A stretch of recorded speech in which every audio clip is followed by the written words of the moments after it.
not next build, but the one after that, we're going to release all the Solaces. So Solace represents the first of 12 zones. We're going to release all 3 of those sectors together. So that's 3 huge worlds that are 8 kilometers by 8 kilometers. The world travel system will be in place as well. So you'll be able to go from Kalido, fly over to one of these 3 zones, run around them, and go and have a look where all these land plots have been placed. So all our artwork has been created in-house. We've got a team of 53 people. And across all these 3 zones, there's going to be 8,000 land plots. And all of those are being placed as well by hand. One thing that Rob and I are working on getting across the finish line right now is related to land, the land rewards system. So for land holders, they're going to be able to participate by providing land as infrastructure within our game. They're going to get to participate in some rewards as well by getting in there and playing the game and doing certain things, which is great. And so we're going to be publishing that paper pretty soon.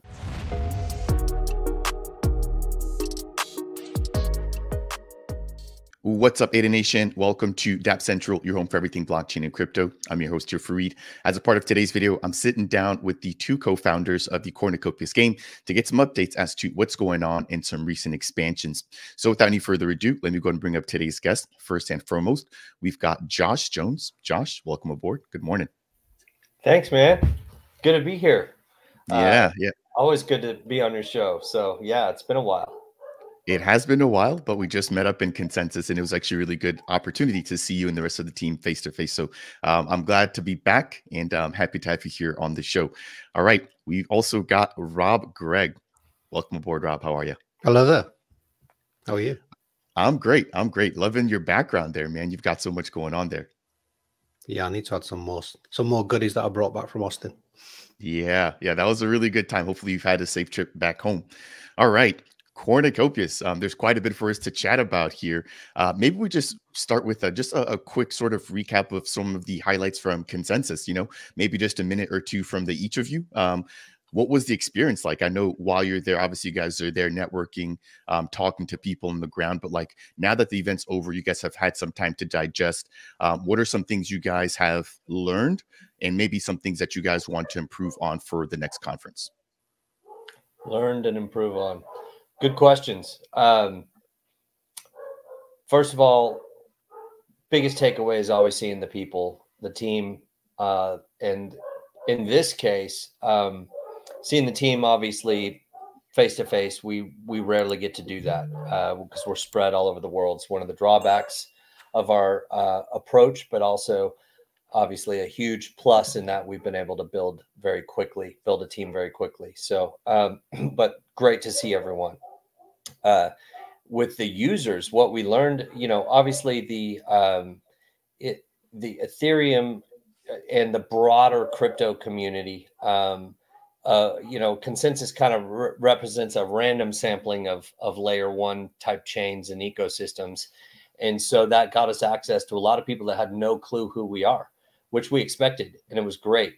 And what I think that we learned there was just, in my opinion, based upon the reactions I saw, people were very, very impressed with what we're building because they would always just stop and go, well, this is cool. What is this? And that was the question I heard the most. And Rob heard a different one more. But,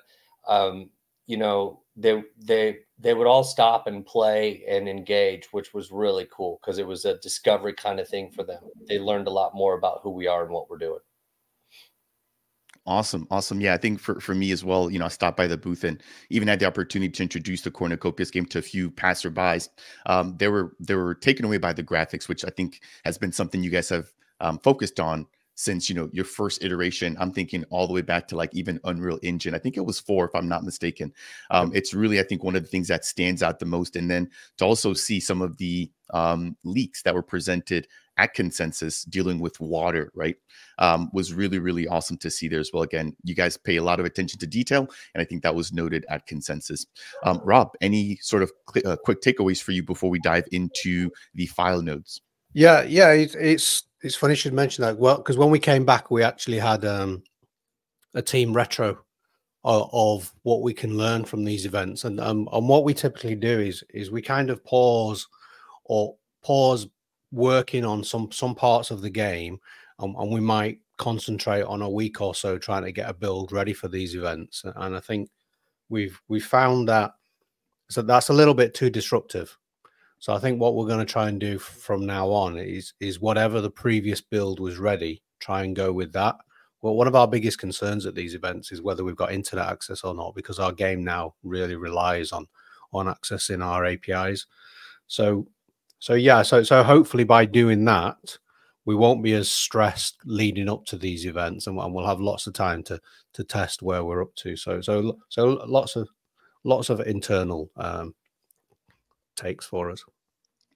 Yeah, shout out to Jeff, Matt, and Ben, the rest of the crew on there on the ground. I mean, the breakdown process was pretty intense. I could only imagine the setup process, because the setup process is a lot less forgiving, right? You've got to make sure you're actually plugging stuff in the right way. Breaking down was a lot easier. And again, that was quite a hassle. So always good to see and hang out with you guys. And I appreciate the treat there at Terry Black's.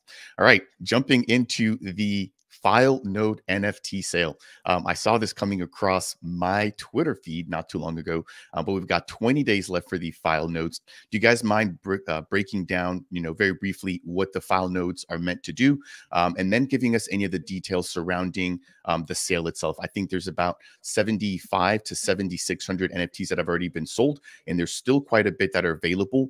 So I'd love to hear a little bit more about what your guys' plans are following the next 20 days. And then if we could also get an update surrounding July 1st and forward, where I believe we'll actually be able to begin to put those file node NFTs to work. Apologies, the dogs were going nuts a minute ago, and I didn't want to disrupt while Rob was speaking. I thought the mic might have picked it up, but yeah. So, to give some perspective on where we're at as a project, we've been in pre-alpha. People are playing our game. A small amount of people are playing, and that's very intentional, because what we need is to get more content out there before we really increase those numbers and move to an alpha type of version. So we're in the stage where we're moving from pre-alpha to alpha. And, when we move to alpha, we want the user onboarding. Number one, we're going to do massive marketing around that. To really make sure that we get as many people as we can playing the game. Because when we're in alpha, that means we're proud of what we've got, and we think that's something that mainstream will like, and all sorts of things. So there's going to be a sufficient marketing push around that, which means thousands of people potentially downloading the game, and possibly in the same day even, right? Or in the same hour even, depends on how successful the marketing campaign is. But that is important for us, that these users have a good, solid experience. And that's what the nodes are about. So when you have a lot of people downloading a game at the same time, it's a large game file, and that can put serious pressure on the system. And so by us offering this nodes infrastructure possibility to our community, they get to assist. We push towards greater decentralization. We remove a single point of failure. And users, most importantly, the new users coming on board, they don't have a failure in downloading a large game file. They just get in really quickly. The file downloads faster for many. And that's a huge plus, right? So we want our experience to be AAA quality at every stage in every area that you have contact with Cornucopias. And that includes user onboarding. You obviously don't want a 25% attrition rate on user onboarding because of a download glitch or something like that. So this is assisting in that experience and really getting us to proper numbers. And we're rewarding the community, Copy Token, for providing that service. And Rob can tell you a little bit more about Rob's the one that masterminded the proof of concept. And we now have a commercial node software developer that is working for us. He's from Cisco, and he's got it. We have nodes running right now. Rob has 3 of them running probably during this chat session. So Rob can tell you a little bit more on the tech side, but that's a quick overview of the why and what's happening and how you can participate. So, well, the how you can participate, I know you're going to include a link for that as well. But yeah, Rob, you take it from here. Yeah, so the node sale ends on the 30th of, well, the 1st of July, midnight. And that is when people can get to register their node licenses. So we will mint the NFTs. The NFTs is proof of ownership. We will mint them. You will then have a short period of time, a few weeks or so, where people can register their nodes. And during that time, we will set aside all the rewards for everyone. So you won't actually be running a nodes, but you will be accumulating nodes as long as you've done that registration. So that will be phase one, because what we're doing in the background is we're developing the back end. So the software at the moment is currently testing. I have, like Josh said, three versions of 3 nodes running on my system, which is Windows.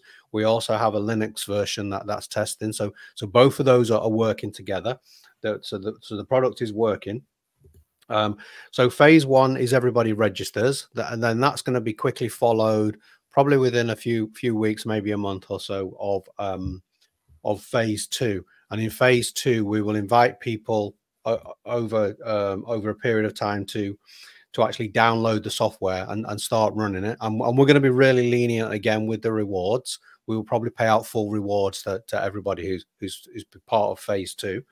And then when phase three goes live, the rewards then are actually based on the performance of those nodes.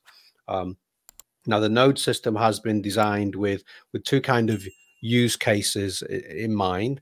The first one is those that are technical and want to run their own pool server. So they will be able to download and run multiple nodes on their system. However, if they have 8 nodes or more, they'll then be able to turn that into a public pool, and the public pool will then allow for the other use case, which is those non-technical users that want to contribute to the infrastructure, but don't necessarily want to have their machines on 24 hours a day and don't want to do the setups and all that. We will introduce a really low fee annual subscription where they will then be able to delegate their node to an existing public pool, and they will then get full rewards as the other pool runs it. And in return, those node pool operators, they will get an additional daily amount of copy for every delegate that delegates to them. So we think we're working on a fair system that will help us to have a really distributed and decentralized file downloading network. Yeah, you raised a really good point. I actually just released an update yesterday talking about the file nodes reward calculator, which you guys released not too long ago. And one of the biggest bits of feedback that I received are people saying, hey, I love Cornucopias, but I'm not technical enough to operate a node. So it sounds like you guys have already sort of ran through that scenario. And as you guys mentioned, if you're not technical, right, you can actually delegate your NFT to a node operator and allow for them to operate your node at a sort of a premium or as a service. I do have a quick follow-up here. In terms of the pricing for the nodes themselves, I know that there was a pricing list or pricing tier that was announced early on. Could you guys maybe touch on the pricing for the remaining 20 days and how you guys see that working out? So we've got the Cardano chain that is on tier 5. And then we've got base chain, which is now on, I believe, tier 3. So, yeah. Our recommended price is $400 per node, but we started those way lower. So tier 1 started at $285, and then we increased them $15 every tier. So Cardano currently is on tier 5, and base is currently on tier 3. So $300 on base, $330 on Cardano chain. Both are the same. You'll be able to connect either your Cardano wallet or your base wallet to our system, and it will read them in. You can mix and match as well. So it doesn't matter which one you buy. The same rewards are applicable to both of them. And like I say, you can mix and match, and you can have as many of them as you want. Perfect. Thank you both. I just highlighted the rewards calculator there. Any sort of updates or thoughts that you guys want to share when it comes to that? just get on there and play with it. As you move those sliders around, you can get an estimate, and that's not an exact estimate, because once we introduce an algorithm that calculates uptime and various things like that, how much data was provided by the node, that's when it gets a little bit more complex, and so we can't perfectly estimate. But this is a really good best guess on what it would be like in optimal conditions. And so you can just move these sliders around and get an idea of what your pay would be based upon the number of nodes, the number of active nodes in the system, and the quantity of nodes, obviously, that you hold. So that's the way to kind of get a. I go through some of the numbers if you like. If you refresh that page, it will actually give the real-time number that have been sold to date. So if you look at the top one, currently while this is being filmed, we've sold 7,832. That's across both chains. There's 20,000 for sale. So when the 1st of July comes round, we will stop that sale. We will reopen it again in the future, but currently on the 1st of July, that sale will stop. And we've allocated 26 million Kopi for the first year. That will, if you divide that 26 million by 365, you will then have the number of daily rewards, and those will be divided by the number of active nodes. So we will plan to sell 20,000. If it remains here around about 8,000, then those, whoever has those node owners and are active, they will obviously earn more than if all 20,000.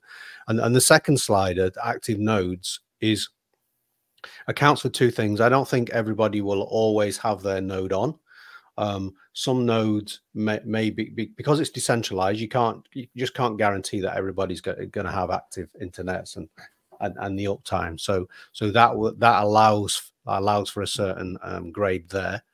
And then as you scroll down, so sorry, that top calculator there, that is the rewards that will be paid for everybody that runs a node and all the delegates as well. So that is your rewards for delegates and for node pool operators, depending on the number of quantities you've got. And then at the bottom, if you do become a node pool, a public node pool operator, then to begin with, we will give you 1 Kopi per day per delegate that delegates to your node. But those rewards, they actually come out of the subscription that the delegates pay. So these don't come out of the 26 million. This is additional rewards that come out of that. So if you move that bottom slider, for example, if you move that over, so let's say you have a Dapp central public node, and you have 10 nodes yourself. Every node that you have up to from 8, because 8's the minimum, so to 10, that will allow you times 4 for everyone. So you've got 10 there, so 10 times 4 allows you to have 40 delegates. So if you pump that bottom slider up to all the way to 40, for example, that is showing that if you have 40 delegates delegating to yourself, you will get an additional 40 Kopi per day, and then over that first year, that's 14,600 Kopi in addition to the top slider rewards. If your node is active, and obviously this comes up with all kinds of disclaimers, because if you scroll up a little bit, you know, the number of active pools, you know, we just cannot guarantee that. Some days that'll be more than 75%, some other days it might be less. You just don't know. So that's going to be a variable amount. But I think we've put out a proposition here that really helps us to decentralize and provide a really good service and incentivize both node operators and those that are not technical. Yeah, and I tend to agree. Again, whether you're coming in there and you want to operate your own pool, you can get rewarded from that 26 million. If not, as you mentioned, there's sort of the rewards from the delegates that you can also earn there. I do have to ask, because again, I think this can get very technical very quickly. Are you guys planning on releasing content on how to set up a node in order to make it simple for anybody who does want to do this on their own? Yeah, absolutely. We'll have a how-to guide on several different versions, even. So based upon your type of system, whether it's Windows or Mac or Linux or whatever it is that you're operating, that fit within what we're providing structure for, you'll have a guide on how to do it. In fact, they're in the process of sending me a guide so that I can give the non-techie user onboarding experience and see how well I do, because I'm not as technically savvy as Rob, Greg, and Jeff, who are all running nodes already. So we'll see how I do with setup. Well, I hope you guys aren't pulling from that 26 million yet. You know, you guys need to wait for the rest of us. No. Everything at the moment is test copy. Nothing starts until July 1st.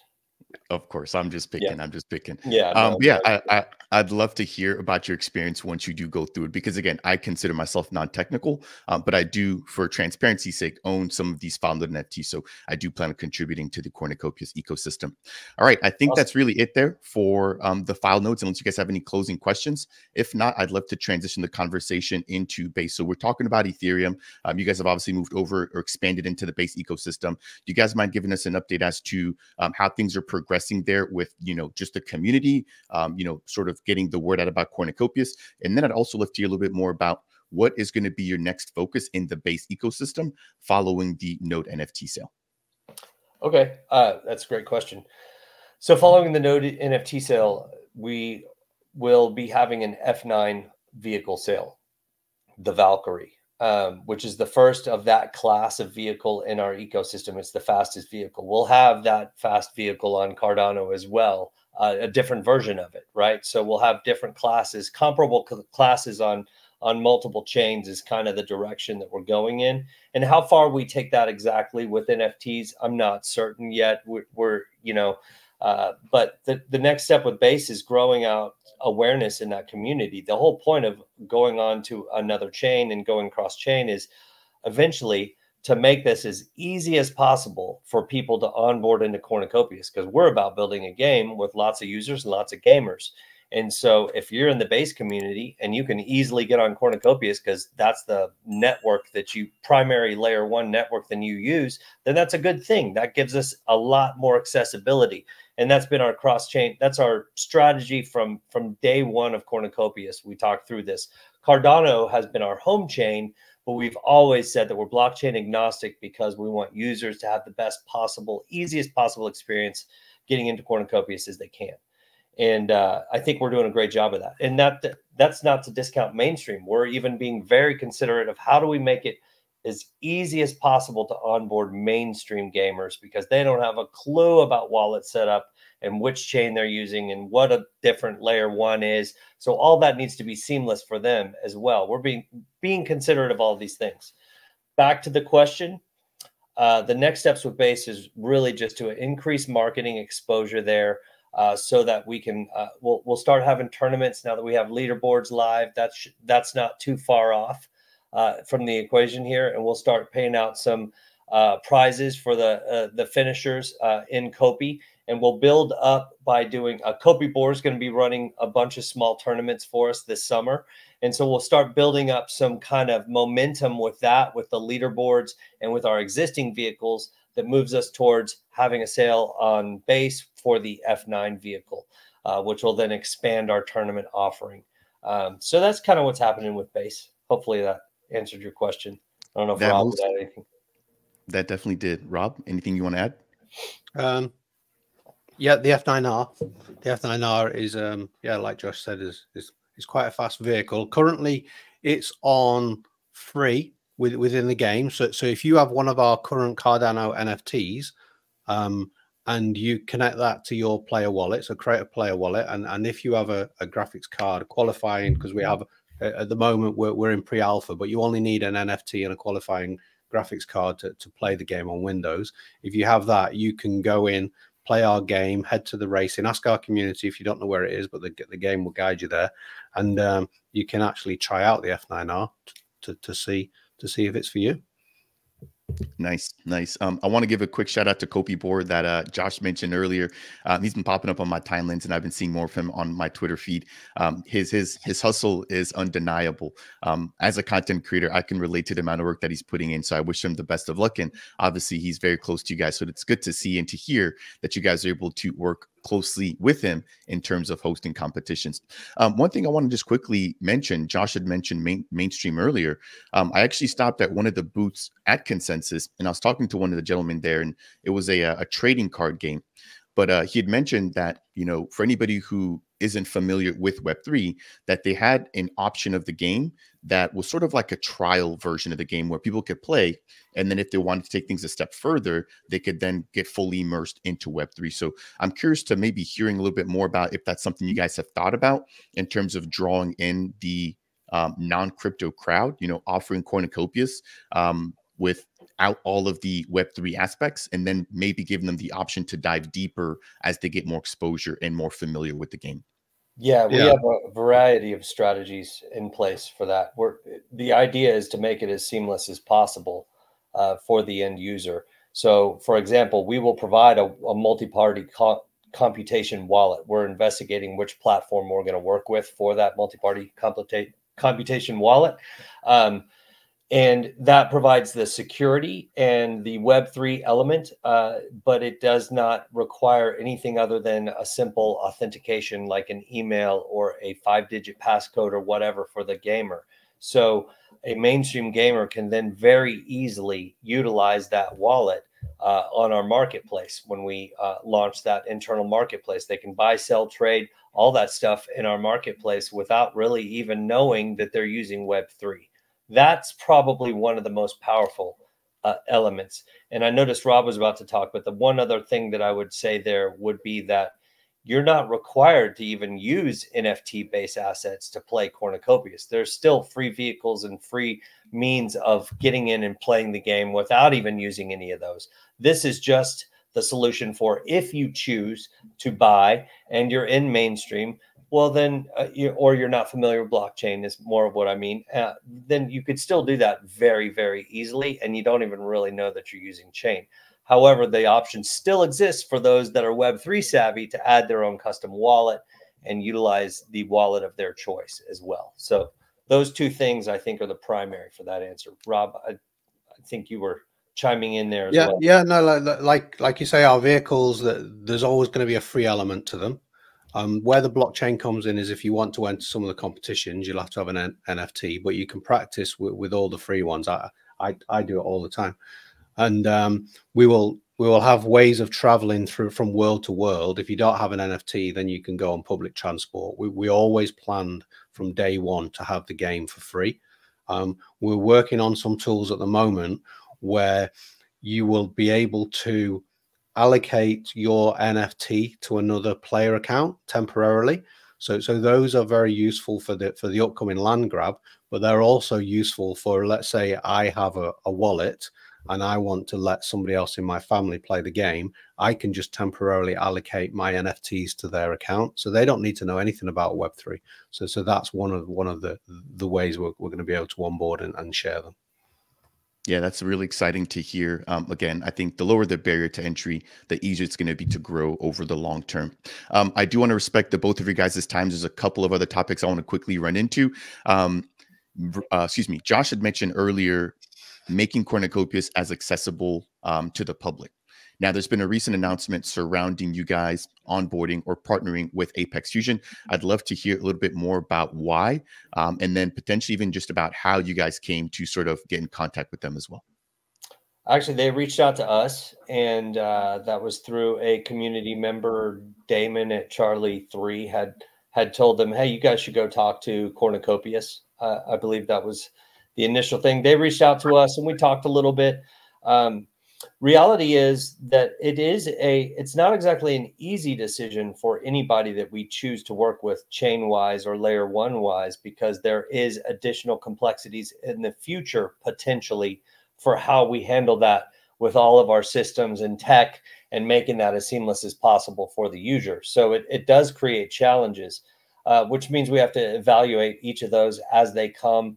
And, the team, we met with them in Consensus. They showed up, they came by the booth and sat down with us. And I always appreciate somebody that's willing to sit down and invest some time and let me ask as many questions and let Rob ask as many questions. And really, we brought in Matt and Ben and several others to conversation to really just get, and Josh, I believe, get a lot of questions answered before we made that final decision to move forward with them. And the bottom line is, we like what they're doing. We like that they, you know, the Ouroboros paper, the framework, the proof of stake model that Cardano put out there. Their paper even suggests, hey, use this, please use this. They want their technology to be used. And so I like that, because I do believe in Ouroboros, and I obviously believe in Cardano and what they're doing. But I think it's an interesting approach they're taking to try to really unify UTXO communities and Ethereum-based communities, and see how that technology kind of bridges the gaps between isolated maximalist type communities, and could it really pull more together? Maybe. But the reality is, what they did is they made it as seamless as possible for us to participate and capture value, and get some new eyes to a new community that they're building eventually. So it's an early stage bet on our part, but we like what they're doing. We like the team.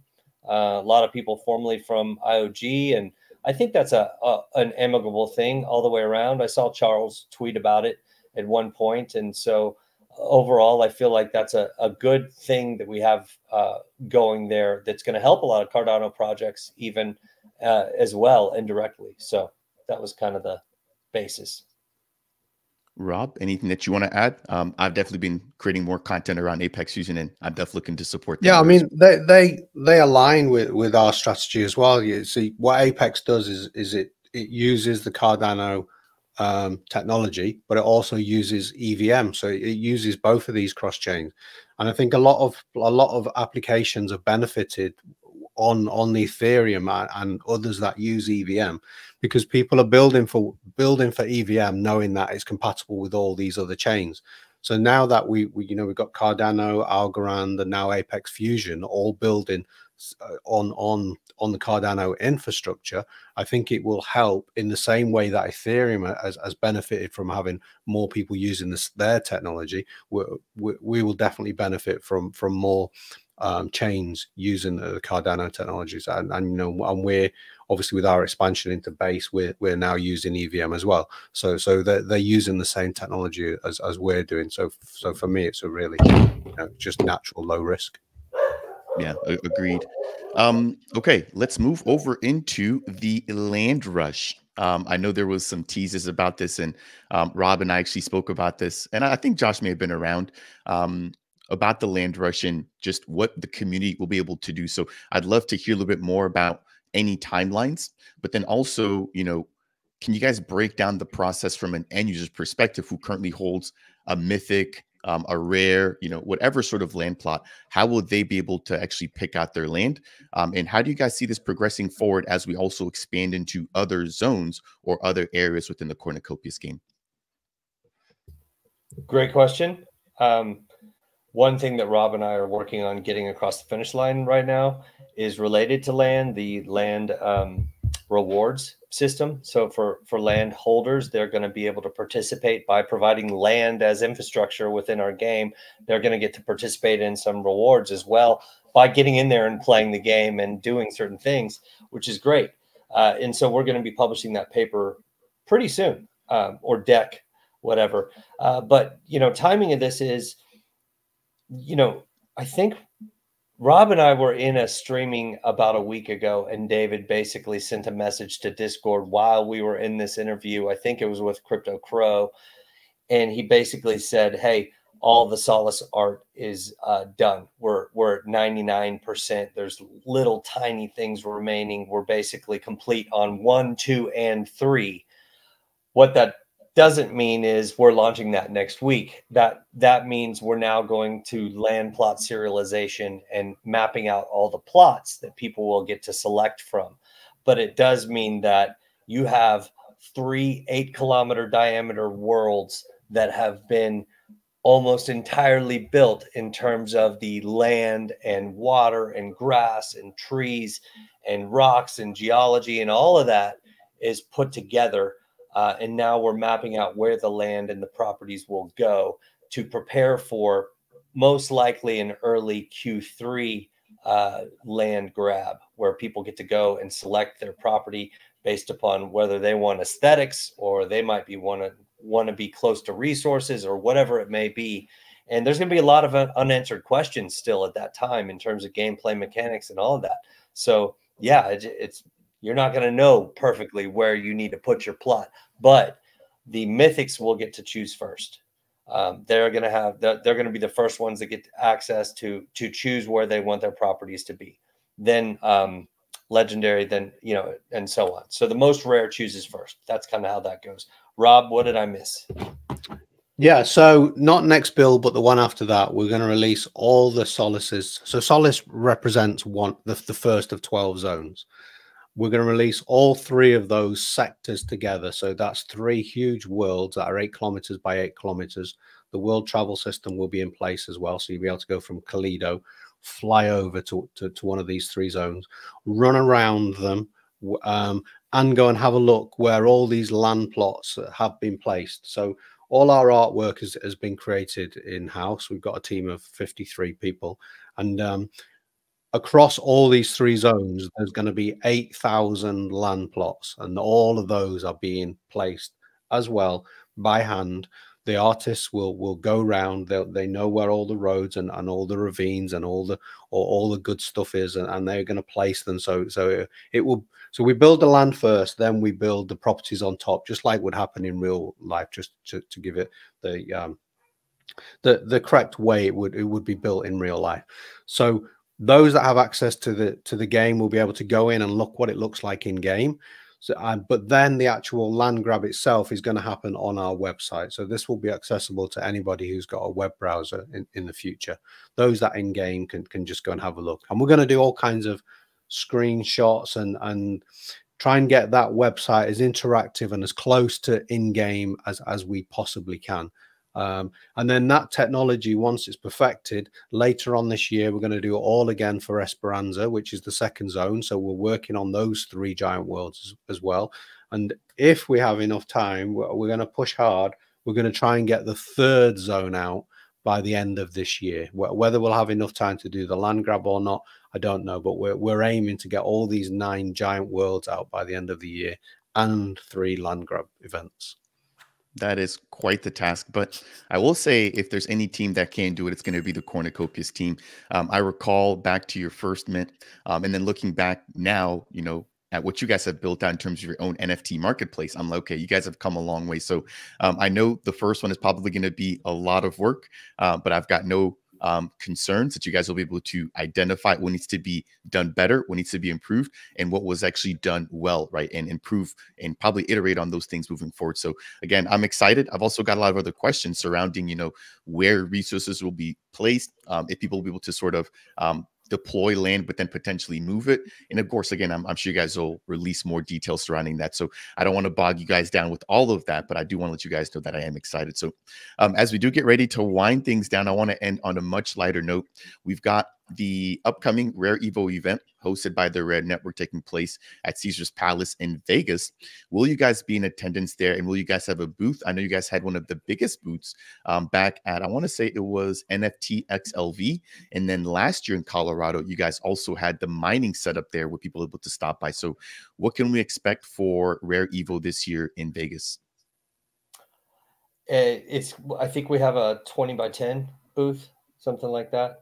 But yeah, it's I don't know exactly what we'll be showing just yet. We're in the midst of planning for that and preparing. So I would imagine there's some good Solace exploration at that point. I would really hope going on some wildlife in Solace, but I can't. I'm not promising that because, you know, we don't have approval and final sign off on where we'll be with a RareEvo build. That's another thing is like, it's hard to, you want to build according to what's the next logical step to build the best game possible, right? You don't really want to build trying to target a conference. But if you can make those coincide where you can release something new and powerful at the conference, then that is definitely ideal. So if that can work out, then fantastic. One thing we've discovered though is, you know, a monthly build cadence is really hard to do. It actually slows us down significantly because the amount of time going into fixing, debugging, all sorts of things that occur. And then, you know, just the whole, it's about a 3 to 4 day, almost a week distraction for each build that occurs. And so we have to figure out our proper cadence for that. But that was some context that wasn't a direct answer to, was kind of an indirect answer to your question. It boils down to a bigger topic, which is more important, the building of the game or the marketing approach. And both are equally important, really. But well, the building of the game is ultimately the most important, because you build a fun and exciting game that does the marketing for you to an extent. So you obviously have to put that paramount, which we do. But we definitely would love for that to sync up well, marketing wise. So I can't give you much more on that. But RareEvo is going to be a lot of fun. I got to say, the event being combined with CNFT and RareEvo combining and merging together, that enabled us to have a booth. Because before it was like, man, there's 2 different conferences. We can't have a booth at both and do consensus. That's just too expensive. This did enable us to have a booth. So we're pumped about that. I'm extremely happy to hear that. And as you mentioned, the collaboration between both teams has been, I think, big. We've seen already, I think it's 5 or 6x the amount of ticket sales for the event this year as compared to last year. And there's still, what, 2 to 3 months before the actual event takes place. So I know a lot of people wait until like the last couple of weeks to buy their tickets. And so I think in terms of exposure, this will be a really good opportunity. And what I love about you guys is you guys never skimp out on the booths, man. Every time Cornucopias pulls up, you guys got one of the biggest booths in the house. So I'm definitely going to make sure to stop by. Now, when I do stop by, I've definitely got to race Rob again. I got smoked. I came in dead last when we raced at Consensus. So Josh did give me some tips though. So you know what? This is let's just go ahead and say there's going to be a race between the 3 of us, and we need to put something on it, like a really expensive tree NFT or something. Okay. Like that. Hey, I'm down. Yeah, I am down. I'm going to be refining my skills over the course of the coming weeks. We'll start that planning soon, but I think what we are struggling for at the moment is we don't have a host for our Kopi Cafe for that week. Yeah, it's a bummer. Well, I think I might know one, so I'll see if I can get you in touch with them. But no, seriously, any closing thoughts from you here, Rob, in terms of CNFT Con, or not CNFT Con, RareEvo? RareEvo, yes. Yeah, Caesar's Palace. I'm looking forward to that. I've not been to that part of Vegas before. That's a new venue. We've been in the Westgate for the last 2 years. Obviously, meeting up more teammates. We'll try and bring over as many as we can for that event, and being more of a Cardano focused event. Although there will be other chains there, it will be great to catch up with some of those other Cardano projects that we know and message as well. So it's meeting partners and you know, meeting the community as well. And I know a lot of community within our Discord that are excited for going to the event. So that I think it'll be a huge event. I'm really looking forward to it. Likewise. I think that'll do it here for today's video. And you guys have to jump on to another call. Again, thank you both here for your time. Ladies and gentlemen, Rob Gregg, Josh Jones, 2 of the 4 co-founders here of the Cornucopias game. If you guys are interested in picking up some of those file node NFTs, definitely make sure to check out the description down below. I'll leave my creator or my affiliate link down below, which does give me a kickback, but also hopefully gives you some value there in terms of providing resources to the Cornucopias game. As always, if you guys enjoyed today's video, I would appreciate you if you could smash that thumbs up. If it's your first time stopping by Dapp Central and you want more content like this covering all the builders here in Cardano, make sure to go ahead and subscribe. And last but not least, if you have any questions for me, Rob, or Josh, then make sure to leave them down below. That said, and as always, we'll see you guys in the next video.